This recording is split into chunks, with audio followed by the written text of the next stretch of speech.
Hello friends, ये देखो हमारा एरिथमेटिक प्रोग्रेशन का सिंपल सा क्वेश्चन है, बट रूट में है, इसलिए बहुत सारे बच्चों को प्रॉब्लम होती है।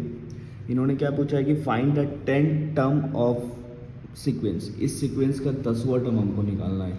ठीक है, अब पहला टर्म क्या है आपका? √8 है, इसको बोलेंगे फर्स्ट टर्म।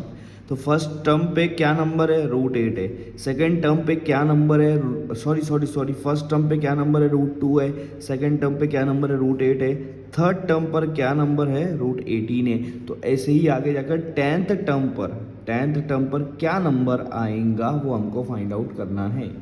ठीक है, तो अब आप देखो फर्स्ट टर्म को हम लोग लिखते हैं ए, तो फर्स्ट टर्म पे क्या नंबर आपका? √2 है। ठीक है, अब आपको निकालना है डी। क्यों डी निकालना है? Difference, common difference. Arithmetic progression की बात कर रहे हो, कॉमन डिफरेंस तो आपको पता होना चाहिए या निकालना पड़ता है। तो उसमें क्या करो, T2 में से T1 माइनस कर दो। सेकेंड टर्म में से फर्स्ट टर्म को माइनस करना है। सेकेंड टर्म है आपका √8, फर्स्ट टर्म है आपका √2। अब आप बताओ, √8 में से √2 माइनस करेंगे, बहुत लोग सोचेंगे √6 हो जाएंगे, ऐसा नहीं होता है।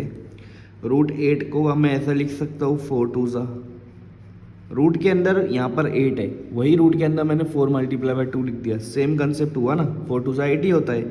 4 का रूट क्या होगा?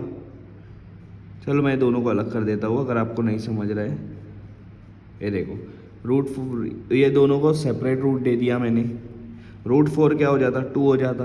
√4 2 हो जाता। ये √2 वैसा का वैसा रहेगा, यहाँ पर कुछ नहीं है। जब √2 के पहले कुछ नहीं, आप उसको 1 लिख सकते हो। 1 लिखो नहीं लिखो एक ही बात होती है। तो आप देखो यहाँ पर 2 √2 में से 1 √2 गया तो क्या बचेगा? 1 √2 बचेगा, जिसको हम लोग √2 भी लिख सकते हैं। तो डी की वैल्यू आ गई हमारी √2। डी की वैल्यू क्या आ गई? √2 आ गई। अब आप क्या करो, सिंपल कंसेप्ट है, फॉर्मूला लगाओ, an = a + n-1d। ये फार्मूला यूज़ होगा। क्या पूछा है उन्होंने? 10th टर्म पूछा है, मतलब n आपका 10 हो जाएगा। बस वैल्यू पुट कर दो। a10 = a आपका है √2, n आपका है 10, 10-1 और d है आपका, d भी है आपका √2। ठीक है, √2 + 10 में से 1 क्या बचेगा? 9, और ये आगे का √2। ठीक है, अब यहाँ √2 है, उसके पहले कुछ नहीं, मतलब 1 है। 1 √2 + 9 √2 कितना हो जाएगा? 10 √2। क्या हो जाएगा? 10 √2। 9 + 1 10, और ये √2 वैसा का वैसा हो जाएगा।